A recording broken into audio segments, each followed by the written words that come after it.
Good morning. দেখো বগলে কী বলে ওটাকে, পয়সার ব্যাগ নিয়ে বয়স্ক মহিলাদের মতন যাচ্ছি বাজারে।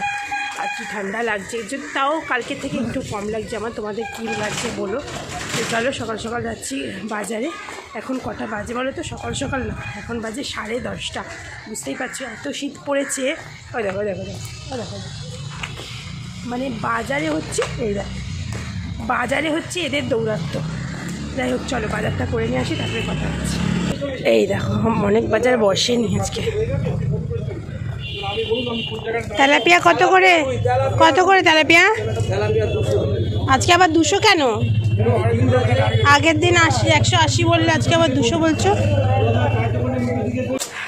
সো বাজার হয়ে গেল। খুব অল্প বাজারই করেছি আজকে, একটু সামান্য মাছ নিয়েছি আর আলু, টমেটো, আর কি নিলাম আরেকটা বিগ সাইজের ফুলকপি নিয়েছি। বুঝতেই পারছো কালকে যারা ব্লগ দেখেছো, কালকে করেছিলাম কচুরি ছোলার ডাল রাতে, তো সেটারই কিছুটা ছোলার ডাল কিছুটা লেচি ছিল। এখন আমরা ব্রেকফাস্টে সেটা খেয়ে নিচ্ছি। ও কাকু 100 মুগ ডাল কত গো? 15 টাকা। খাচ্ছ? খাও। চলে এসেছি রান্নাঘরে। আজকে রান্না করব তেলাপিয়া মাছ দিয়ে সর্ষের ঝাল, একটু ঘন ঘন করে করব, কারণ দীপ আবার পাতলা খেতে ভালোবাসে না। আর ডাল করব ফুলকপি আলু ভাজা। ডালটা কিভাবে করব আর ফুলকপি আলু ভাজাটা কি করে করব সেটা আজকে আমার শ্বশুরমশাই আজকে শিখিয়েছে, মানে শিখিয়ে দিল, ইনস্ট্রাকশনটা দিল যে এরম এরম করে করবে। মানে ফুলকপিটা একটু হালকা সেদ্ধ করে কম তেল দিয়ে ভাজবে, একটু আলু দেবে, তো সেরকম করেই করছি। নুন হলুদ দিয়ে দিয়েছি, হলুদ এখনও দিইনি, নুনটা দিয়ে খানিকটা নাড়াচাড়া করে কাঁচা লঙ্কা, একটুখানি কাশ্মীরি লঙ্কা, হলুদ দিয়ে ঢাকা দিয়ে দিলাম যাতে সেদ্ধ হয়ে যায়। তেলটা দিয়েছি খুবই কম পরিমাণে। আর ডালটা কি বলেছে, মুগ ডাল করতে হবে পাতলা করে, আর তার মধ্যে দিতে হবে মৌরি আর আদা। মানে ঠিক যেমন হচ্ছে কড়ার ডাল রান্না করি গরমকালে, অনেক সময় তোমরা দেখেছো কড়ার ডাল আলু পোস্ত করি, তো সেম প্রসেসে মানে শ্বশুরমশাই এটা বলে দিল যে নামানোর আগে একটু আদা আর মৌরি দেবে। তো শ্বশুরমশাই ইনস্ট্রাকশনে আজকে রান্না করলাম। বন্ধুরা এলোমেলো বন্ধুরা, আমার রান্না হয়ে গেছে, দেখতেই পেলে। আজকে শ্বশুরমশাইয়ের শিখিয়ে দেওয়া ইনস্ট্রাকশনে ডাল রান্না করলাম। আর দেখি, আমিও এরকমভাবে কোনোদিন ডাল করিনি, মানে এরকমভাবে তো কলার ডাল করেছি অনেকবার, কিন্তু মুগ ডাল কোনোদিন করিনি। তো আমিও আজকে খেয়ে দেখবো কেমন হয়েছে খেতে। জল বসিয়ে দিয়েছি। আজকে বেশি কথা বলা যাবে না, কারণ হচ্ছে দীপ আজকে ওয়ার্ক ফ্রম হোম করছে। বেশি কানের কাছে ভ্যাকর করলে আমার কপালে দুঃখ আছে। তো এখন একটুখানি রেস্ট নিই, তারপরে জল গরম হলে স্নান করবো। আমার নাম দীপাঞ্জন, সিটি করে জ্বর স্যার জানে। জ্বর হয়ে গেছে স্নান, বরের জামা পরে নিয়েছি আজকে আবার। দীপ আজকে ইচ্ছে করে এই জামাটা পরেছি, দেখলেই খেপে যায়। কেন বলে তো রঙটা এত সুন্দর, জামাটা ওর নিজেরও খুব, আমি ওকে গিফট করেছিলাম আগের বছর মনে হয় পয়লা বৈশাখে, যে ঘরে দেখবে এগুলো গোল গলাগুলো ঘরে বেশি পড়ে, তো ওর জন্যই কিনেছিলাম। XXL অর্ডার করেছি, XL এসে গেছে, সেটা আমি দেখিনি, অনেক দিন পরে দেখেছি, তখন আর ফেরত দেওয়া যেত না। আর ওর না একটু টাইট হয়, আর আমার বর একটু টাইট জিনিস মানে পরতে পারে না, কষ্ট হয়। আমিও যদিও বা এখন না ঘরে থেকে বেশি বেরোই না, তো নাইটি পরে পরে এখন বেশি টাইট জিনিস পরতে পারি না।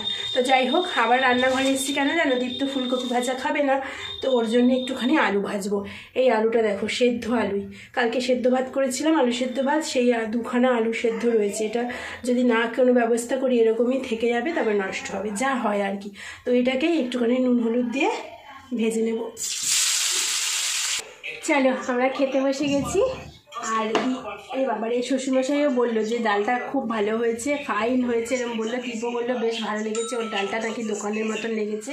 এবার আমার খাবার পালা, আমি এরকম মৌরি আর আদা দিয়ে মুগ ডাল কোনোদিন খাইনি। গুড ইভিনিং বন্ধুরা।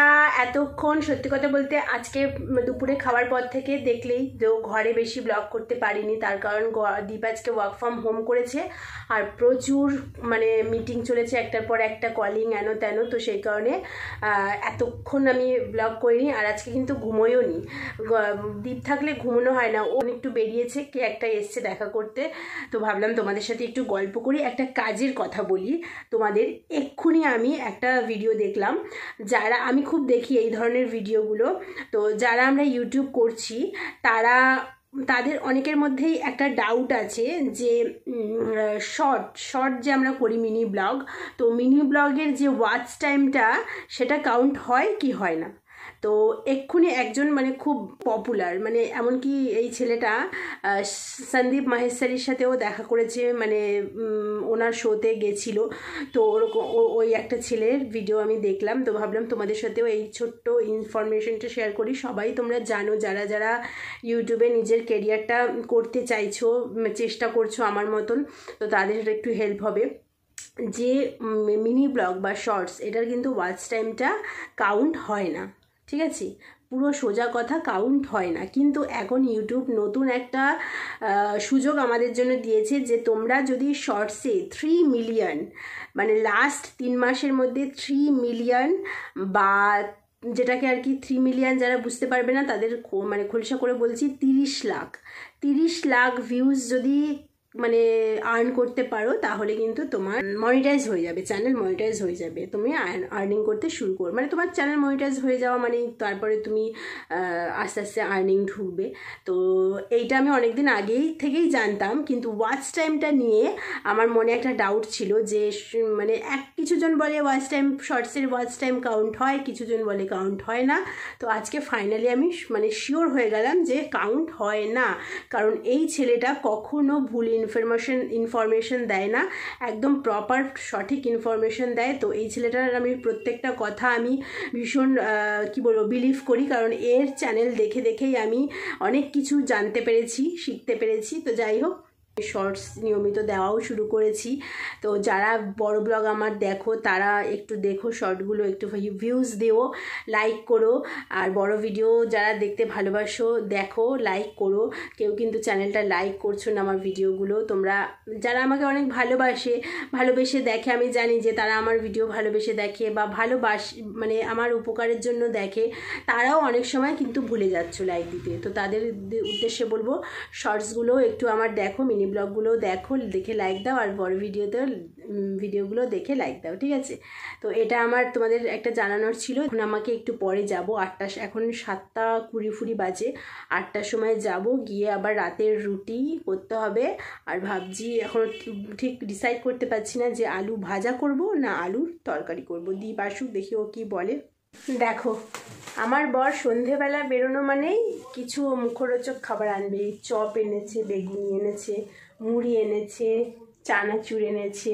যাই হোক, ও আসুক, নিচে কথা বলছে, ওর একটা বন্ধু এসছে, আসুক, তারপরে কিভাবে মাখতে বলে না বলে, শসা পেঁয়াজ দিতে হবে নাকি এমনি খাবে। উফ বাবা, কি ঠান্ডা লাগছে গো। কটা বাজে জানো এখন বন্ধুরা? 11:30 বাজে। দুদিন ধরে আবার আমাদের খেতে দেরি হয়ে যাচ্ছে রাতে। ওই যে 8টার সময় চপ মুড়ি খেয়েছে আর খিদে পায়। আমি হাফ বেগুনি খেয়েছি, বেগুনির সাইজটা খুব বড় ছিল বলে হাফ খেয়েছি, হাফের থেকে একটু বেশি, মানে 60% আমি খেয়েছি, আর দীপকে দিয়েছি 40%। আর এত রাতে সারা সন্ধে ধরে করলো, ভিডিও দেখলো, গেম খেললো। আর এখন দেখো রাত 11:30টার সময় কাজতে এসছে। আজকে কিন্তু ওয়ার্ক ফ্রম হোম করেছে, মিটিং করতে করতেই হেডফোনে করে ফেলতে পারছে, কাটাগুলো কাটতে পারছে। আর গোপাল ভাঁড় চালিয়ে দিয়েছে এখানে। আবার সবসময় একটা কিছু এন্টারটেনমেন্টের জিনিস কানে যাওয়া চাই ওর। যাই হোক বন্ধুরা, আর বকবক করবো না, চলো আজকের ব্লগটা এখানেই শেষ করছি। বুঝতেই পারছো আমি খাচ্ছি হচ্ছে ফুলকপি আলু ভাজা করেছিলাম, 2টো ডিমের ঝুড়ো করলাম। প্রথমে ভেবেছিলাম অমলেট করবো, তারপরে দীপ তো আবার ঝুড়ো বেশি ভালোবাসে, তাই ভাবলাম ঝুড়ো করি। এইটুকুনি হয়ে গেছে, এইটুকুনি। তো যাই হোক, তবে দেখলাম যে দুজনের পুরো হবে না, দুজনে না খেতে গেলে 3টে ডিমের ঝুড়ো করলে তবে কি একটু ভালো হয়। আর যাই হোক, তার জন্য আমি একটুখানি ডিম রেখে ওটার মধ্যেই ফুলকপি ভাজাটা দুপুরে করেছি। তো ঠান্ডা হয়ে গেছিলো, এই ডিমের মধ্যে দিয়ে একসাথে মিশিয়ে ফুলকপির ভাজাটাও গরম হয়ে গেল, একটু তার মধ্যে ডিমও হয়ে গেল। তো সেটা দিয়ে গরম করে নিয়ে ফুলকপি আলু ভাজা দিয়ে আমি খাবো, দীপকে দিয়ে দিয়েছি। আর দীপ সন্ধ্যেবেলা 8টার সময় মুড়ি খেয়েছে বলে আজকে ও কম রুটি খাবে, ডিমটা একটু কম হলেও অসুবিধা নেই। তো চলো বন্ধুরা, সবাই ভালো থেকো, সুস্থ থেকো, আনন্দে থেকো, সবসময় পজিটিভ থেকো। আর এত ঠান্ডায় নিজের টেক কেয়ার করো, বাড়ির সবাইকে টেক কেয়ার করো। বিশেষ করে বয়স্কদের বাচ্চাদের সাবধানে রেখো। তো চলো টাটা বাই বাই, সবাই ভালো থেকো তো বললাম, কী করো। আর ভিডিওটা প্লিজ সবাই লাইক দিও যদি ভালো লাগে, আর যদি চ্যানেলটা যারা এখনই সাবস্ক্রাইব করনি চ্যানেলটা সাবস্ক্রাইব করে রেখো, ঠিক আছে? Tata, good night.